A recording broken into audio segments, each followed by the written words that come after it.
situar um pouco a galera, né, que tá entrando agora no Instagram. A gente estava fazendo pelo Facebook, tivemos problema, então a gente estava perdendo muito conteúdo, né, principalmente, né, de Santiago. Santiago estava dando respostas muito bacanas e cortava, chegava meio fragmentado para nós. Então a gente resolveu ir pelo Instagram. E pelo que eu estou vendo aqui, eu acho que resolveu o problema. Santiago, eu ia pedir para você, se você quiser complementar, né, as perguntas, aí você até eu ia te pedir o favor, como a gente está recomeçando, você situar um pouco o tema, né, a pergunta, e aí você continua seu raciocínio. Eu acho que a gente foi vítima das milícias. Quando eu estava falando dos genocídios, aí caiu de vez. Isso. Então, falando sobre a história do genocídio. Eu estava contando sobre a história do genocídio armênio, né? Que meu livro mais recente é sobre isso, que eu fui para a Armênia, pesquisei sobre o tema e tal. Sou de família armênia e sempre senti essa dívida. E recentemente, e agora com essa questão do genocídio, de chamarem o Bolsonaro se é genocida ou não e tal, se levantou muito o tema e eu debati com a comunidade armênia pelo StreamYard, num dia que o aplicativo estava funcionando melhor. Eu debati com eles no dia 24 de abril, que é a data que marca né, o início do genocídio armênio, como é 24 de abril de 1915, né, a data que marca a efeméride. Eu debati com eles exatamente isso, né, que é uma comunidade que foi vítima de um genocídio, mas que votou em peso, né, no genocídio, num governo genocida. Os armênios são muito, a comunidade armênia é muito conservadora, né, em geral.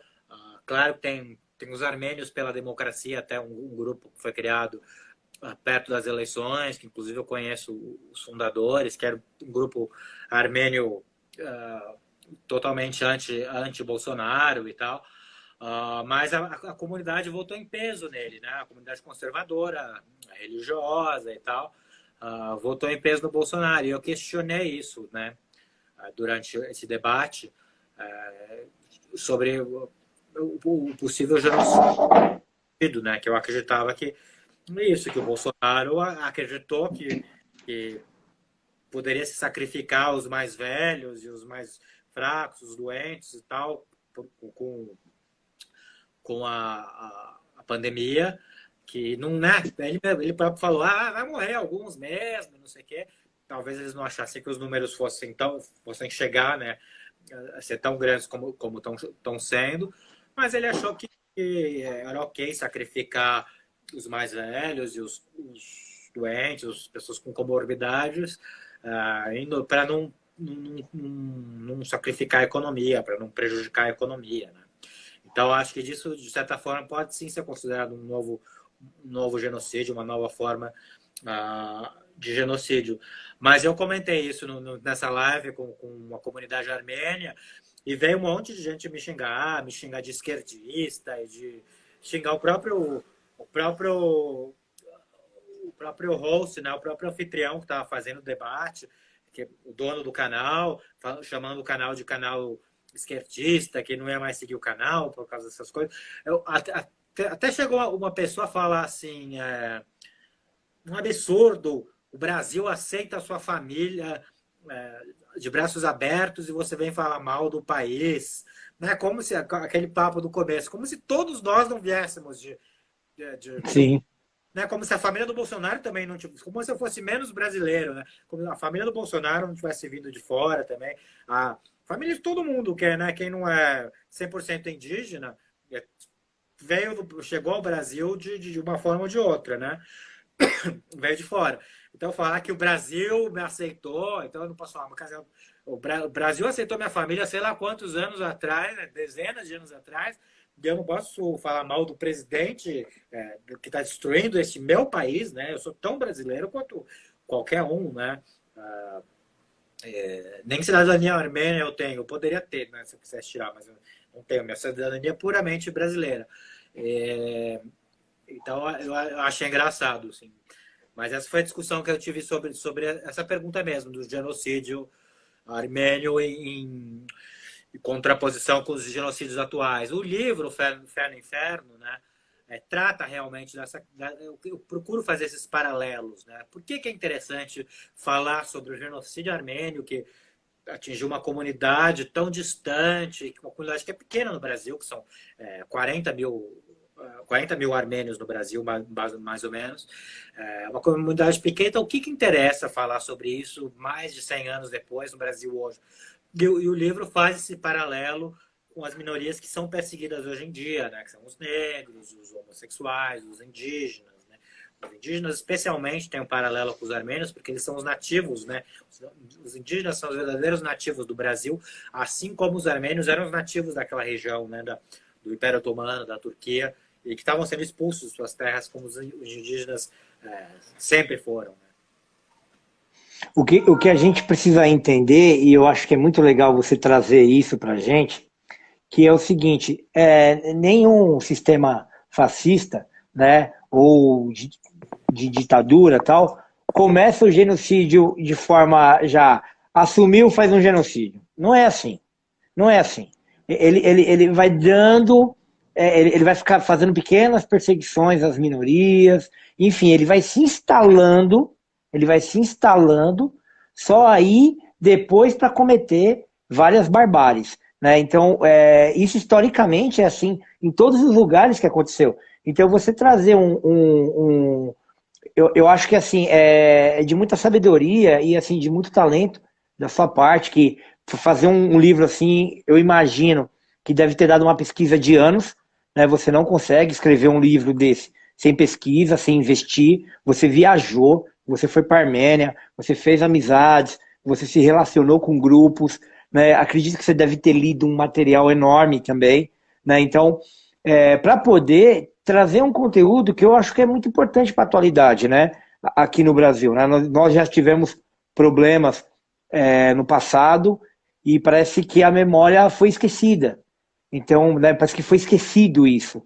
Então é importante, né? Um escritor, artistas, enfim, todos que consiga se manifestar e trazer outros exemplos, né? Então, até agradecer pelo seu trabalho, viu? Porque é muito importante nos dias de hoje. E, pessoal, vamos ler o livro do Nazarian, né, do Santiago, porque é muito importante.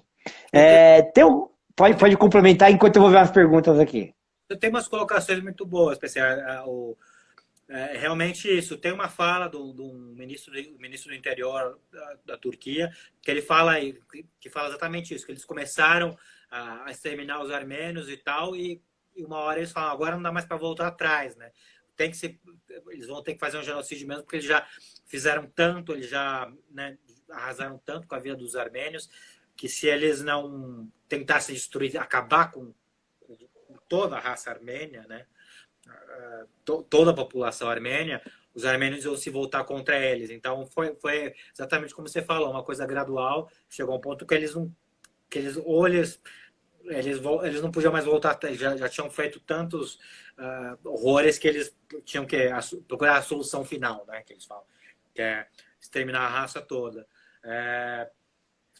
Só voltando aqui, que a gente teve no debate lá no StreamYard, que eu também adorei a tua colocação de você falar da importância dos jovens, dos autores jovens e de novos temas. Eu sou sempre um defensor assim, de menos literatura de tiozão, agora, ainda mais que eu agora sou, né, tô os cabelos brancos e tal, mas eu acho que é importante ter esse entusiasmo da juventude, temas novos, estéticas novas. Acho que essa máxima de a literatura tem que ser sempre madura, o escritor sempre tem que ser cada vez mais maduro, quanto mais velho, melhor. Eu acho isso uma falácia, eu acho assim, eu espero, é o que eu falei, estou repetindo a pergunta porque eu achei pertinente, mas assim, eu espero que eu esteja amadurecendo e me tornando um escritor melhor, mas também com a idade e maturidade você perde coisas. Né, muitas artes se beneficiam da juventude, acho que a juventude traz coisas, traz temas e uma energia positiva para qualquer tipo de arte. Na literatura não é diferente.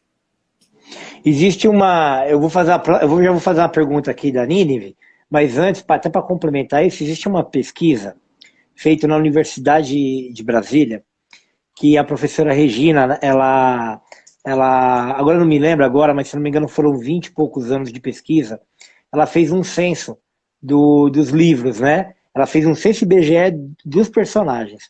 E ela chegou à conclusão, né, eles chegaram à conclusão que o perfil dos personagens era muito estereotipado. E os protagonistas eram parecidos com quem escreviam, né? Senhores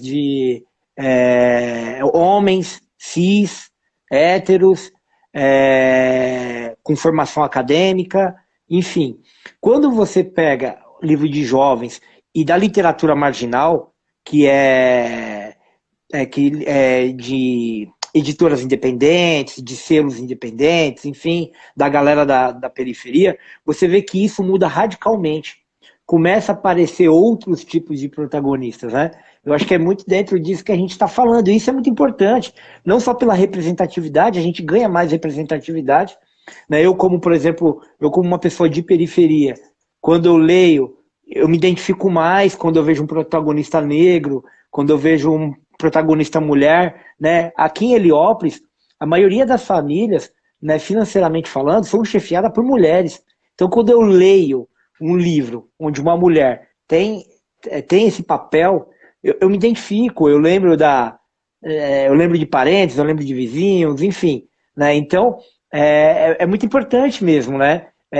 Ter novos talentos. E eu tinha um problema também, eu escrevo desde cedo, só que eu caí no conto do vigário. Eu queria escrever um romance ou um conto.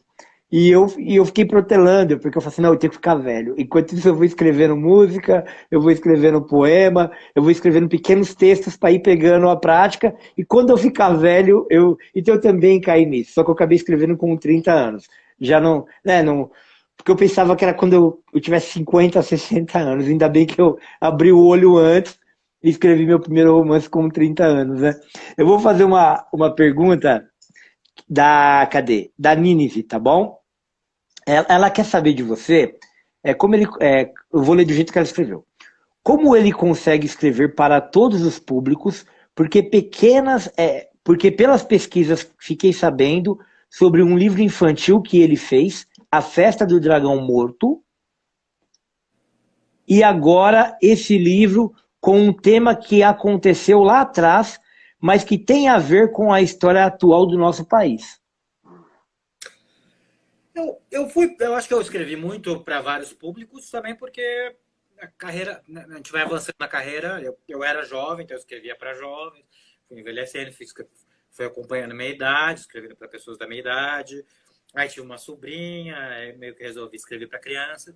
E também eu tenho 12 livros, né? Então é uma busca de tentar fazer coisas diferentes, novos desafios, para não ficar me repetindo, né? Fazendo sempre as mesmas coisas. Eu tenho um formato que é o formato que eu mais gosto de fazer, são thrillers minimalistas, 2 personagens numa casa e tal. Eu tenho basicamente 3 livros assim, né? O Feriado de Mim Mesmo, a Biofobia e Neve Negra.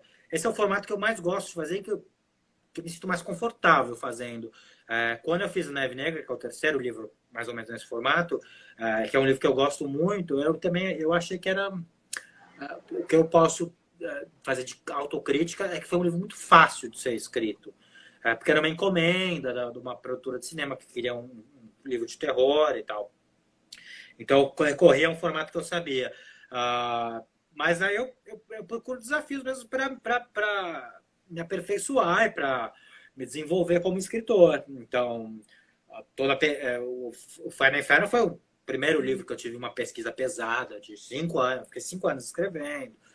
Desde o começo da pesquisa até a publicação foram 5 anos.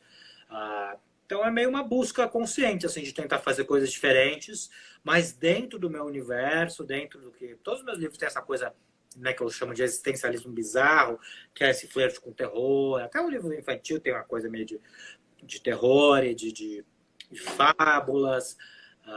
Então tem essa busca. E é um pouco o que você estava falando mesmo, assim. A literatura é muito autofágica.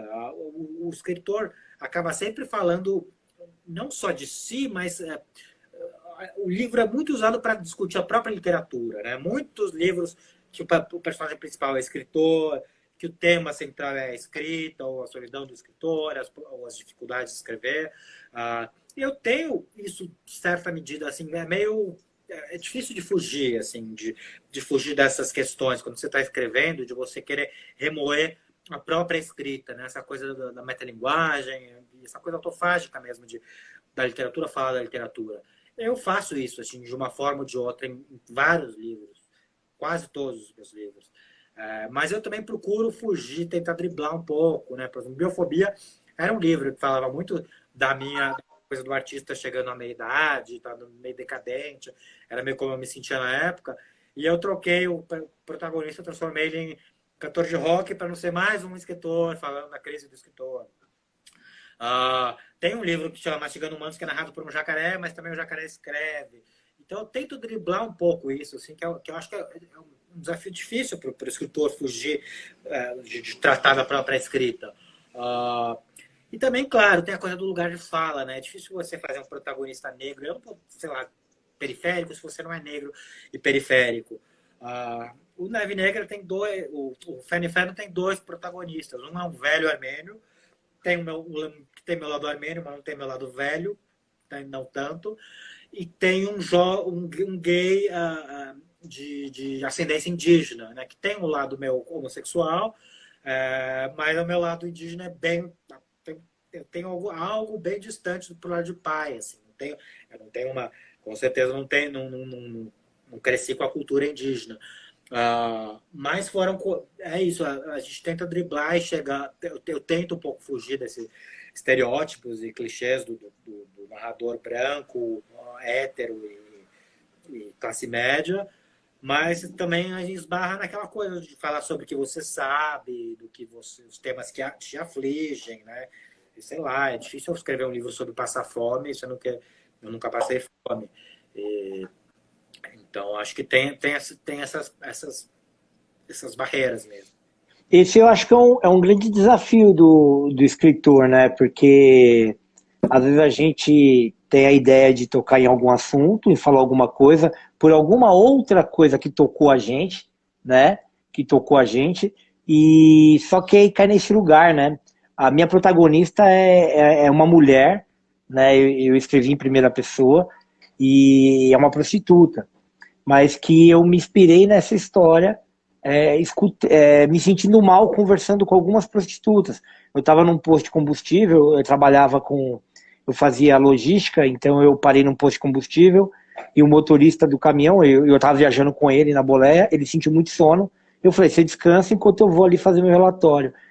E aí, né, resumindo muito a história, eu acabei conversando com um grupo de prostitutas e eu me senti muito mal como homem, porque eu percebi que elas estavam querendo conversar com uma pessoa de um sexo oposto, que fosse uma conversa normal, que não fosse nada pejorativo, que chamassem elas disso ou daquilo. E essa conversa acabou acontecendo comigo. E eu me senti muito mal, assim, no momento, assim, por ser homem, me senti vergonha, né, em entender isso, esse machismo, esse estereótipo da mulher e que a gente tem que falar prostituta ou, enfim, se a pessoa é prostituta, você fala de forma diferente, né? O homem tem uma abordagem diferente. Eu me senti muito mal com isso, e aí me deu o start de escrever isso. Só que eu entrei nesse lugar que você estava falando.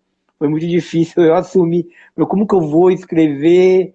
Né? Não é o meu lugar de fala, eu não sou mulher, então eu fiz uma pesquisa muito forte, mas mesmo assim, eu fiquei com o pé no chão, até que um grupo de mulheres que leu o meu livro, e elas fazem muito essa questão, e elas falaram assim, PC, você representou bem a gente, então eu fiquei feliz, tirou um peso das minhas costas, mas enfim. Querido, eu vou fazer uma pergunta do Diego, tá bom?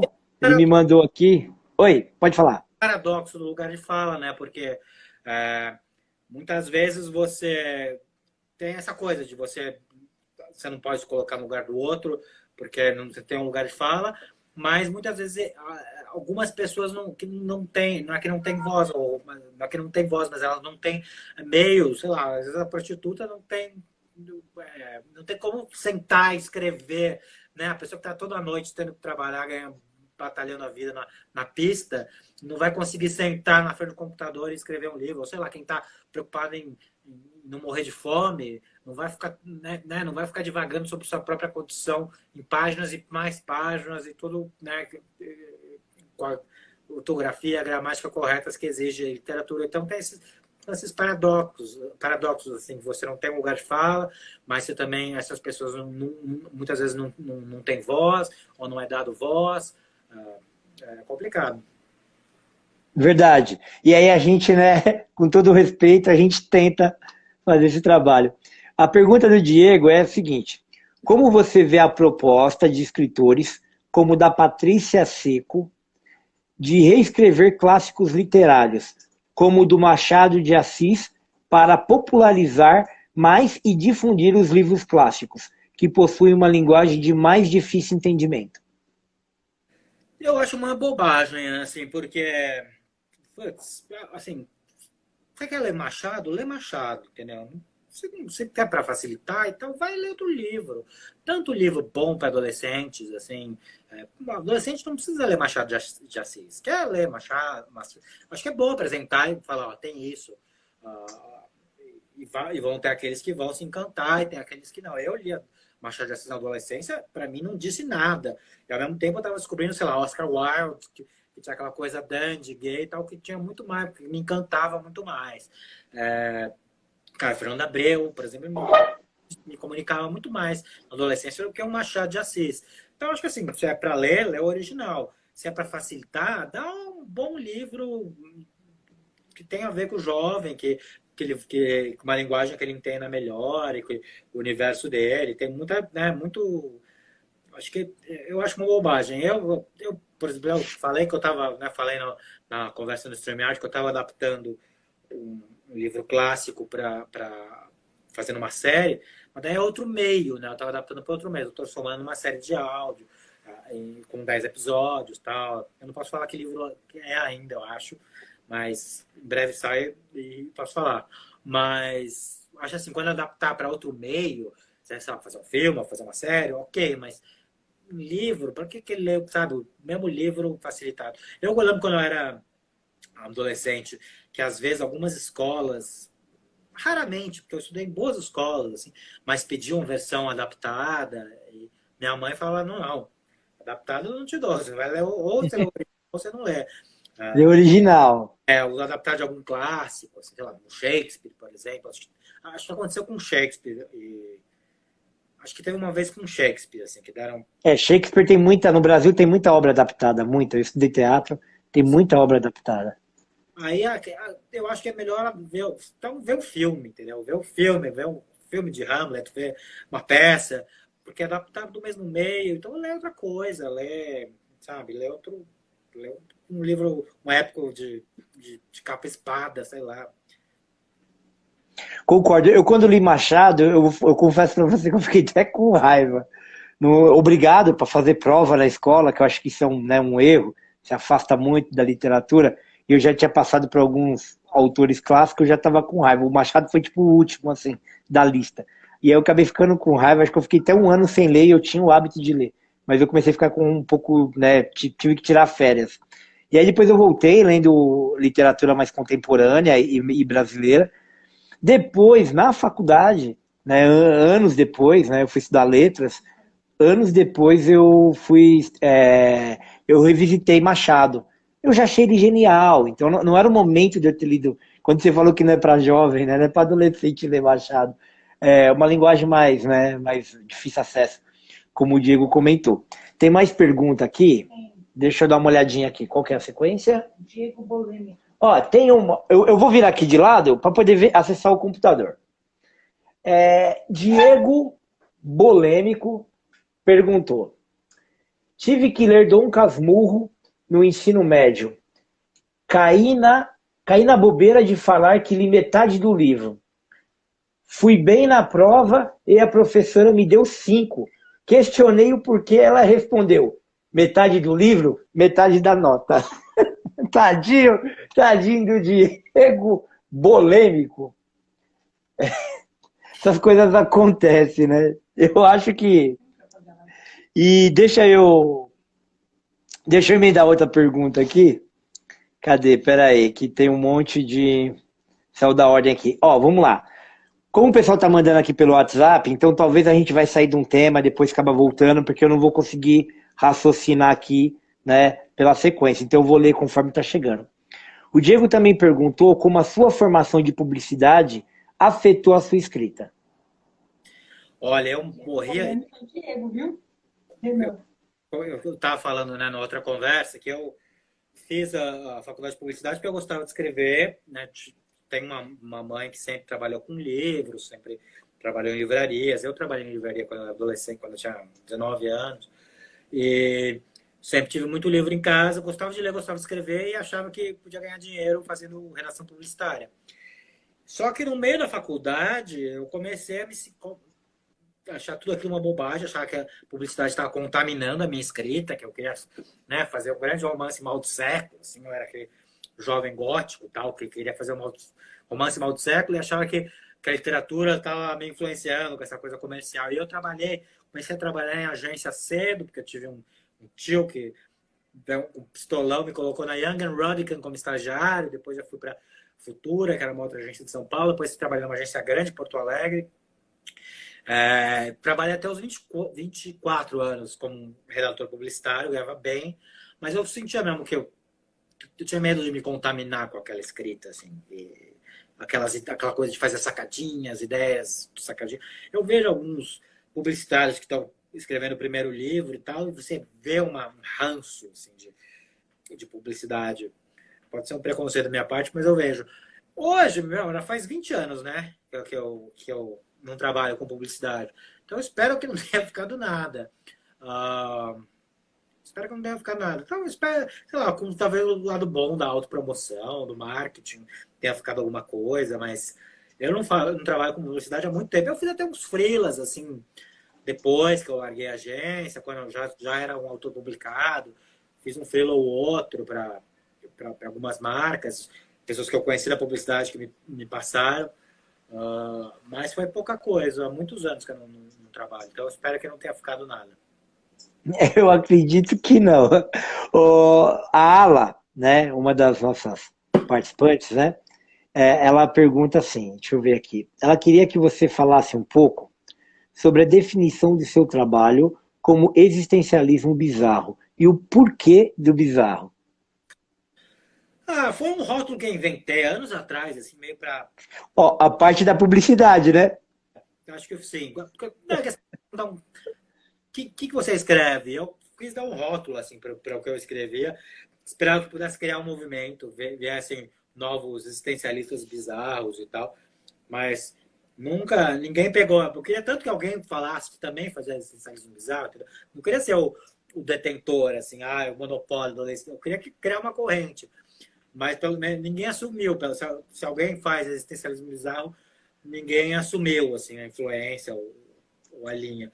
Que é uma mistura de questões profundas, existencialistas, né? Para onde vamos, de onde viemos, o que faço da vida, quem sou eu, com uma estética e com tramas de terror, de suspense, de thriller, essa coisa mais trevosa que eu chamo do bizarro, né? Então, acho que todos os meus livros têm isso. Assim, tem uma coisa, um pouco de gênero de terror e de suspense, mas tem as questões mais profundas existencialistas. Para quem é totalmente de fora da literatura, assim, sei lá, uma caixa de supermercado, se perguntar, você é escritor, o que você faz? Eu falo que eu sou escritor de terror. Sou escritor de terror. Não é totalmente verdade, mas também não é totalmente mentira. E eu gosto muito de terror, filme de terror, mais de filme de terror do que de livro, mas também gosto de livro. Então, então eu não tenho vergonha de ser tomado como um escritor de terror. E quando eu fiz o Neve Negra, foi meu primeiro livro, que era realmente um livro de terror, né? Porque sempre tinha esses flertes com thriller, suspense e tal, mas não tinha um livro puramente de terror ou de pós-terror. Assim. Quando eu fiz o Neve Negra, acho que eu estava saindo do armário, assim mesmo, já me assumindo como um escritor de terror e tal. Eu gostaria de escrever outros livros de terror, mas é aquilo que eu falei, eu procuro fazer coisas que me desafiam, que são diferentes. Acho que não seria um desafio agora. Legal. Tem uma escritora, né, que publicou com a gente, a Lia de Oliveira, ela publicou um livro chamado Sanguinem. Depois eu vou conversar com ela, mas eu acho que ela deve estar um pouco na tua linha. Não sei se ela tem uma influência tua, mas pelo que, né, você vai falando e pelo que eu lembro do livro dela, é um pouco essa linha. Então eu acho que você já tem né, uma parceira aí do mesmo estilo e a gente não sabe. Vamos descobrir, vamos descobrir. Carro, jovens. Ela é bem jovem, agora eu acho que ela está com 20 anos, se eu não me engano. 20 ou 21. Ela publicou com a gente, ela tinha 19.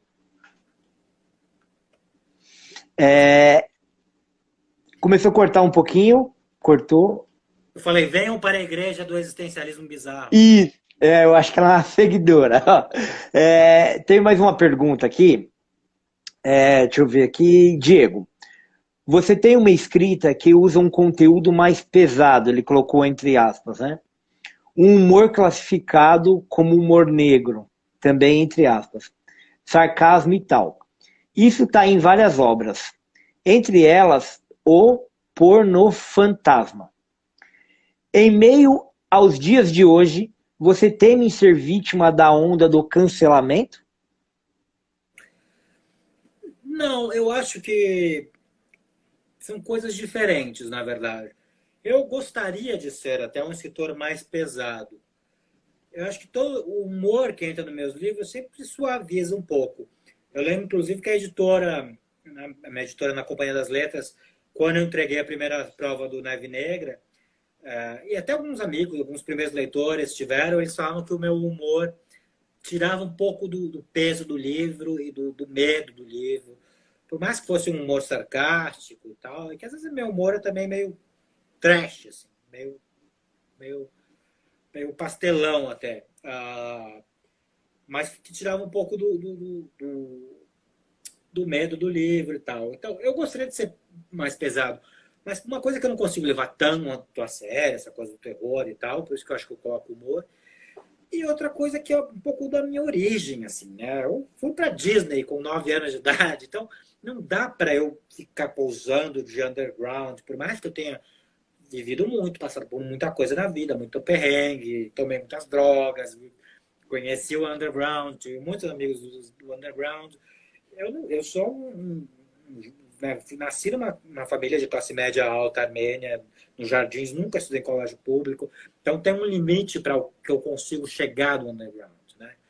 Eu participo de muitas mesas sobre literatura underground, literatura marginal, e com gente da periferia, uma vez eu fui convidado para o México, no México, que tinha um encontro tinha uma festa literária da cidade do México, de Zócalo, né, uma praça que tem lá, e o Brasil era convidado de honra. E eu fui ver a lista dos convidados, dos autores, e estava esperando, sei lá, Ziraldo, Rufato, né, esses que estão sempre, né, nas feiras, assim, então, Ana Maria Machado, mas tinha o Sérgio Vaz, tinha o Ferrez, tal. Só tinham uns nomes marginais, assim. Eu falei, puta, eu entrei na cota dos gays, né? Porque negros e tal. Eu falei, puta, tinha a Angélica de Freitas, que é lésbica. Eu falei, eu entrei na cota dos gays.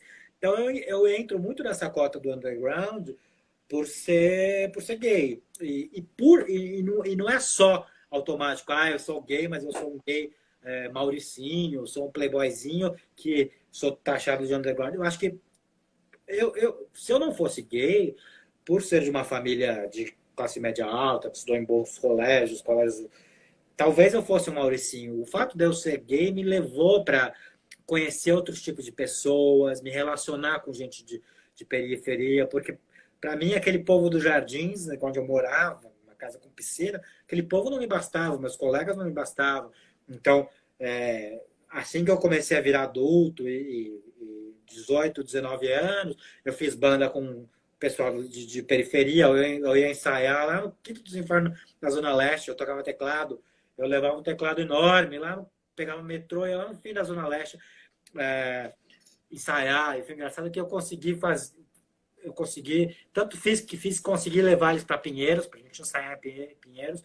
Primeiro dia que eu fui ensaiar em Pinheiros, com meu teclado enorme, fui assaltado em Pinheiros e levaram o meu teclado, sendo que eu ia sempre para a Zona Leste com o meu case de teclado enorme, eu nunca tinha funcionado.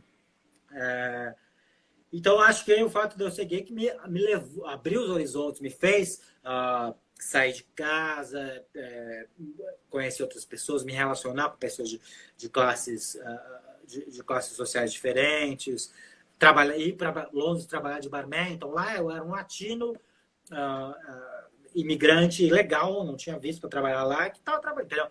Então, me fez realmente conhecer esse underground, porque ampliou meus horizontes. Eu acho que se eu não fosse gay, talvez eu fosse um Mauricinho.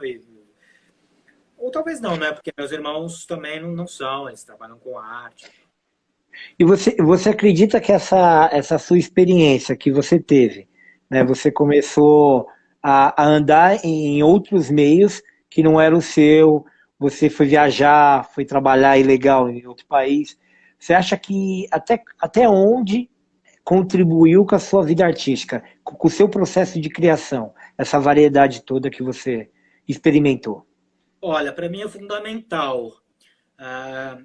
Eu acho que a gente vê tanto artista, né, que é isso, artista plástico, ator, que tem essa vivência, né, de cair na estrada, assim, e isso faz a arte deles. Mas parece que escritor está tudo fazendo mestrado e doutorado, assim, não entendo, quer aprender a escrever na faculdade, assim, e daí fica com uma escrita padronizada. Estados Unidos, que tem uma grande escola de escrita, literalmente, você vê assim, eu sou tradutor, você vê claramente quem fez aquela escola de escrita criativa, oficina de escrita criativa, aqueles workshops, que foi formado naquilo, escrevem todos iguais. E o Brasil vai muito pelo mesmo caminho, né? Os escritores estão cada vez mais buscando mestrado, doutorado, em vez de sair, vai ter overdose, vai jogar a cara no mundo. Assim. Para mim, foi muito essa escola. Eu fiz faculdade, mas eu espero que minha faculdade não tenha influenciado em nada na minha escrita. Estudei várias línguas, né? Inglês, francês, espanhol e finlandês. Finlandês eu falo bem mal, assim. E isso, acho que esse é o conhecimento formal, assim, que me ajudou muito, principalmente como tradutor, né, no inglês. Mas as viagens, com certeza, os relacionamentos que eu tive, acho que isso me influenciou muito mais, assim. Eu era um moleque, criança, muito tímido, até adolescência eu era muito tímido, retraído, indoor. Nunca fui uma criança que brincava na rua, né? Eu era um moleque que jogava videogame sozinho em casa, assim. E sempre tive muito da minha mãe, vai sair, vai para acampamento, vai. E eu odiava, eu queria ficar sozinho em casa. Eu tenho muito, acho que esse é um temperamento de escritor. Mas essa coisa forçada de tem que sair e tal, acabou me dando gosto, assim, eu peguei gosto por viajar, por conhecer pessoas, não sou nada tímido hoje em dia, na idade adulta toda, nunca fui tímido, e eu acho que isso sim, então acho que tudo isso me formou como escritor, principalmente. E claro, as leituras, né? Não só as leituras, acho que a leitura das ferramentas, você sabe o que é possível fazer com a escrita, então acho que é imprescindível ler, e ler o que você quiser, não precisa ler os obrigatórios do Machado, né, Clarice e tal, mas acho que é importante ler para você ter ferramentas, saber o que é possível fazer na escrita, mas também todas as artes, né? O teatro me dá muita ferramenta, assim, de que é possível fazer com o texto, o cinema me dá muita ferramenta do que é possível fazer em trama, né? O cinema geralmente tem muito mais trama do que a literatura.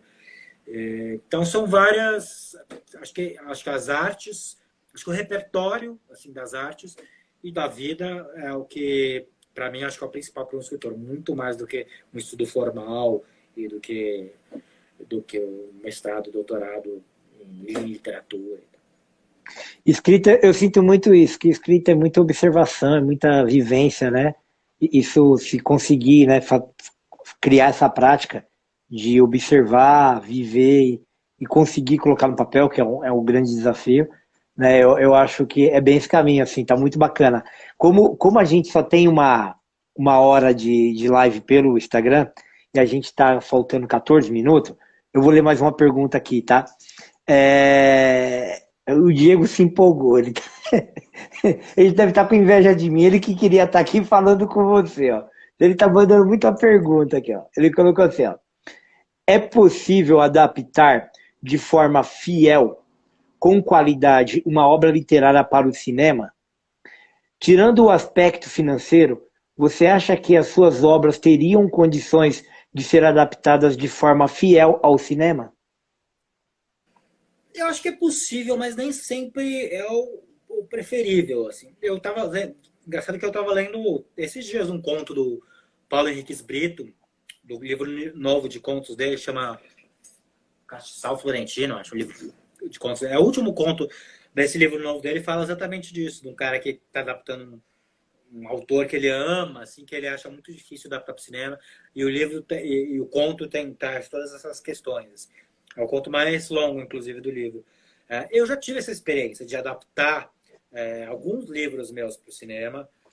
O Biofobia, por exemplo, eu ganhei um edital de roteiro, ganhei uma grana para fazer e tal. O Feriado de Mim Mesmo eu fiz também com alguns diretores, fiz umas 2 vezes com diretores diferentes de adaptar. Fiz algumas vezes, mas nunca foi produzido. A gente acabou não conseguindo captar para viabilizar, para filmar e tal. Isso, alguns até que eu ganhei dinheiro para adaptar, transformar em roteiro, mas que não foram filmados. Né? Tem um longo que foi filmado, mas que não é adaptado numa obra minha, que é o que eu participei como co-roteirista. Tem uma série de TV que eu escrevi todos os episódios junto com outros 2 roteiristas, mas também a gente escreveu especificamente para a série, não foi uma adaptação. Mas eu já fiz isso. Assim, eu acho que dá para ser fiel, mas nem sempre é o melhor. Muitas vezes, discutindo com diretores, eles encontraram soluções melhores, que mudavam um pouco a trama, mudavam os personagens, mas que funcionava melhor no cinema, ou sei lá, na TV. Então, acho que dá, mas são meios diferentes. Tem livros que são mais cinematográficos, que a adaptação fiel é mais fácil e mais positiva e mais benéfica para o livro. Tem outros que você tem que alterar totalmente para o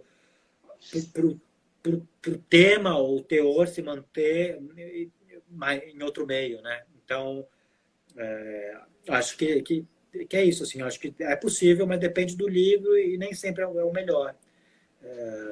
O Biofobia, que eu adaptei, né, que eu ganhei essa grana para adaptar, que eu adaptei com o Beto Brecht e o Renato Seasca, até que é bem próximo do livro, porque eu já escrevi o livro pensando num livro adaptável. Falei, quero fazer um livro adaptável que dê para adaptar para o teatro e para o cinema.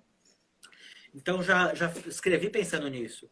Agora, Feriado de Mim Mesmo, por exemplo, que eu trabalhei, que é um romance de um personagem só no apartamento, dá coisa, porque não dá para deixar, sei lá, em off, o narrador em off o tempo inteiro. Você tem que colocar mais personagens, colocar diálogos. Então, depende do livro. Bacana. Dando seguimento aqui, vou virar de novo de lado para acessar o computador. Tem bastante gente, viu, comentando, né? O pessoal tá interagindo, né? E a Ala disse assim: gosto também de terror. Pode trazer muita consciência interessante. Acho difícil fazer terror. O limite entre conscientizar e aterrorizar é tênue. A Nínive também disse assim: o que me encantou na literatura de Santiago é justamente essa sinceridade e autenticidade nas histórias e nos pensamentos. A preocupação em ter uma escrita que obriga o jovem a ler. Muito bom. Tem mais aqui, mais comentário. Cadê? Ela colocou assim, o jovem ler, né? Quer dizer, ela corrigiu aqui porque teve um erro do corretor, provavelmente. O Jota disse, não tem mercado para quem não tem doutorado. O que mais aqui? E o pessoal tudo curtiu, né? E a gente está indo, na verdade está faltando 10 minutos, né? Deixa eu ver se tem mais alguma pergunta aqui pelo meu WhatsApp. Essa questão do terror, que ela colocou, eu acho bem interessante. Eu falo muito isso, assim. Quando você trabalha com gêneros, seja comédia, terror, na época eu escrevia roteiros de disque sexo para você ouvir no celular, né? Porque o celular era só áudio, eu fazia histórias de pornográficas, assim, para a pessoa ligar e se masturbar. Então, quando você trabalha com gênero, seja pornografia, terror, comédia, você tem que recorrer a certos clichês que você sabe que funcionam, né? Então, se o intuito é fazer rir, você tem que clichês de comédia para criar piada. Se o intuito é excitar na pornografia, você recorre ao que você sabe que excita um número grande de espectadores, né? O bombeiro que chega para apagar o fogo da dona de casa, a secretária peituda. Então é difícil você trabalhar dentro do gênero ou no terror também sem recorrer a clichês ou recorrer a alguns clichês, mas dosar isso de forma que seja original, né? O terror, se você quer assustar as pessoas, você tem que buscar o que vai assustar um grande número de pessoas, o que tem efeito num grande número de pessoas. Só que quando você faz isso, você acaba pegando coisas que já foram muito usadas, que são os clichês, né? Exatamente. Então, trabalhar gênero é complicado, assim, no gênero puro mesmo, é complicado de você dosar a criatividade, a densidade literária e o efeito que você quer provocar no gênero, né? Seja o medo no terror, o riso na comédia, a excitação na pornografia. Então. É um desafio muito grande, né? Principalmente se você quer inovar, né? Você Sim. entra nisso dos clichês, né? Como a gente está caminhando para o fim, eu vou ler mais uma aqui. A imprensa analisa, do Diego, pergunta do Diego. A imprensa analisa suas obras e como você analisa quem te analisou? O que falta à imprensa para fazer análises literárias de qualidade? Falta espaço, viu? Eu escrevo resenhas na Folha, o espaço é pequeno, então não dá para se aprofundar muito. Geralmente, as minhas resenhas na Folha não são nada profundas, eu faço um resumo do livro e dou uma opinião minha como leitor, como escritor. Então, acho que falta esse espaço. Falta esse espaço porque não tem muito interesse, né? O público não está tão interessado em livros como está no Big Brother, como está em filmes, ou novelas, ou tal. Então, falta espaço. Eu não tenho muito problema com crítica, assim. Eu já tive críticas bem negativas e tal, que na hora que sai dói, assim, claro, né? O cara que fala bem, que gosta dos meus livros. Mas eu fico mais frustrado quando não sai nada, ou quando tem muita coisa que é cópia de release, assim, que sai no jornal exatamente o que a editora mandou. Eu prefiro muito mais saber a opinião do crítico, do leitor, seja positivo ou negativo, do que ver uma cópia do release da editora lá, assim, sabe? Eu lembro uma vez que eu tinha acabado de lançar Biofobia, o meu editor na Record falou: olha que legal, sai no jornal de Manaus, olha que legal essa crítica. Eu falei: parabeniza aí tua equipe, porque eles copiaram o texto do release. É o texto, é o pessoal daí que escreveu. Então eu tenho mais problema com a falta de opinião. Assim. O que mais tem hoje em dia, para mim, por exemplo, Fé no Inferno, meu livro que eu lancei ano passado, o que mais fiz? Eu falando do livro. As pessoas falam: me conta do teu livro, não sei o quê. Dou muito entrevistas, as pessoas gostam, às vezes, porque eu falo besteira, ou porque eu sou polêmico, ou porque eu sou sincerão. Né? Então, as pessoas preferem que eu fale do meu livro do que fazer uma crítica e ler o livro até o fim e fazer... Né? Muitas vezes, pessoas que fazem entrevista comigo nem leram o livro. Falam: me conta um pouco do teu livro, como foi como escrever teu livro. Para mim, claro, toda a divulgação é boa e tem gente que fala que entrevista vende muito mais livro do que crítica. Mas, para mim, como autor, me interessa muito mais saber a opinião das pessoas, do crítico e tal, do que falar eu mesmo. Principalmente que o escritor não tem aplauso, né? A gente não tem o riso que o ator de teatro tem, o aplauso. A resposta imediata, né? Não temos. Não sabe como está ressonando com as pessoas. Aquela palavra que você escreveu, aquela frase que você escreveu, muitas vezes você nunca vai saber como vai ser recebida pelas pessoas. Não sei que alguém te mande: eu adorei aquela frase, adorei aquela passagem, mas grande parte do que você escreve, você nunca vai saber o efeito que teve. Verdade. Foi inclusive curioso, eu estava falando do Biofobia quando eu fiz o roteiro, foi uma experiência que eu só tive essa vez na vida. quando a gente começou a fazer o roteiro, eu, o Beto Brant, Renato Ciasca e o Marçal Aquino, que é grande roteirista e escritor também, a Foi gente meu professor. no escritório do Beto Brant, que a gente já começar a fazer o roteiro, e fomos ler o livro. A gente leu o livro inteiro, em voz alta, assim, do começo ao fim. E foi a primeira vez que eu tive, assim, de que li uma frase e a pessoa ria, e li outra e falava, nossa, essa passagem é muito... Foi a primeira vez que eu tive um livro inteiro meu lido ao vivo e ouvindo a reação de outras pessoas, entendeu? A única vez que eu tive isso. Bacana. Santiago, o papo está muito bom. Infelizmente, a gente tem o tempo no Instagram. Deixa eu dar uma olhadinha aqui melhor, que eu sou meio cego. Faltam 3 minutos praticamente. Então, eu queria te agradecer profundamente. Queria te agradecer, né, já ter segunda tentativa, né? Enfim, pela matéria que inspirou a gente a fazer as lives. E queria também depois quando der uma melhorada, tiver todo mundo vacinado e tal, né? Queria te fazer o convite de conhecer a nossa editora, o nosso projeto literário. Seria muito legal estar recebendo, né, você lá no nosso projeto. A gente fica no espaço público, no Céu Heliópolis. Então, ia ser um grande prazer. Queria te agradecer mais uma vez, agradecer todo mundo aí, a Nini, a Ala, o Diego, a Elaine e todos que estão participando, que estão fazendo comentário, que estão deixando seus likes, seus coraçãozinhos, enfim. E eu queria que você fizesse, temos 2 minutos, praticamente 2 minutos, eu queria que você fizesse aí suas considerações finais e que você, de repente, fala das suas redes sociais, fala onde as pessoas podem estar comprando seu livro, enfim. E muito obrigado, Santiago. Eu que agradeço, eu gostei muito das tuas colocações, especialmente. As perguntas todas foram muito bacanas. Pena que a gente foi cortando entre... Você vê que não era problema de conexão, você vê que era problema no StreamYard. O Instagram não caiu nenhuma vez, né? Mas pode contar comigo, quero estar. Eu adoro encontrar os leitores, encontrar as pessoas e debater ao vivo. Espero que isso seja possível alguma vez no futuro, né? E é isso. Aliás, acho que o pessoal do meu Instagram já está aqui, porque entrou as pessoas do meu Instagram, acho que fica live nos dois, né? Mas meu Instagram é Nazarians, Nazarian com um S no final.